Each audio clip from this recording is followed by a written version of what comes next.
The only thing would be, so I was getting really tight down in 3 and 4, and I was cranking the brake bias back and trying to use it to rotate the car in the center, and it was working. And as I got to 16, the back of me down the back, I actually thought, like, oh, this is perfect, the 26 out in the wall. And we had a little bit of run on the 21, and I hit the brake in the center, and it still just took off. And I don't know if the 16 was pushing me so much faster, like it just couldn't hold, but good job,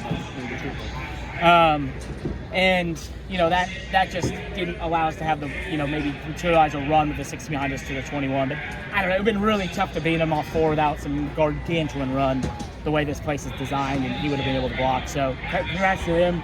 He's a master of this place. But for us at Big Machine and Spike Cooler Chevy, you know, we just keep putting ourselves in position. You know, it's got to happen eventually.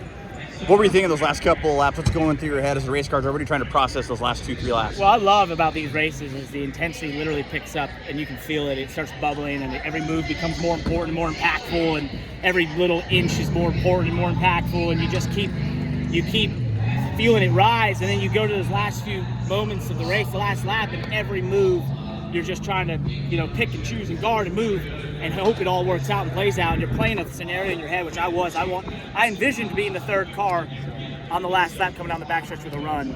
That materialized. I just didn't do the right things with it in 3 and 4, but it all kind of went to plan, just not the last bit. So Josh Williams said, like, the Chevy drivers, it seemed like they were kind of abandoning each other. I don't think that's fair to say. I think the bottom was just really, really, really hard to use, and the handling was so difficult that you had to do what was best for you. Like, you know, we would have every race I've done here before, I would have chose right behind the 21 on that last restart. But there was no way, the way our car was, that we would have ever. I mean, the 11 slot in, but I don't know if we would have. Like, we were just not good enough. So we took what was better for us in our points position, and I still felt like could materialize a position to be going for it at the end. You know, the 21 got the lead, and he didn't relinquish it, and that was impressive. I think he was probably a little better than us, and, you know, we qualified 16th, and we had to throw a ton of stuff at this thing all day, so we had to be smarter. The 11, I know he's down there, but I can't do anything. I'm third on the top. I've got to stay there. Like, if I'm third on the top, that's a position where you end up having to run down the back that I wanted to be in and to go win it.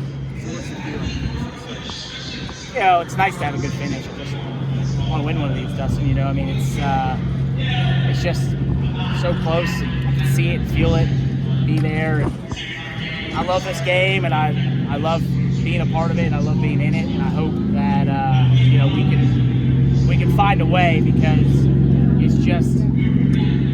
I've done it 113 times now. I've failed at this over 15 years. I don't know anyone that tries and sticks with something that long. I'd like to just kind of get that gratification one time. So a run like this just gives you more momentum, more frustration, a little bit of both? Yeah, I mean, momentum, yeah, for sure. I mean, we got great tracks for us. Watkins Glen road course are my favorite in the world. Bristol, we were in the top 5 there last year. It's one of my favorite in the world. So huge momentum, good points position, allows us to be aggressive, and hopefully we can go and you know, find ourselves entering the playoff with a lot of momentum.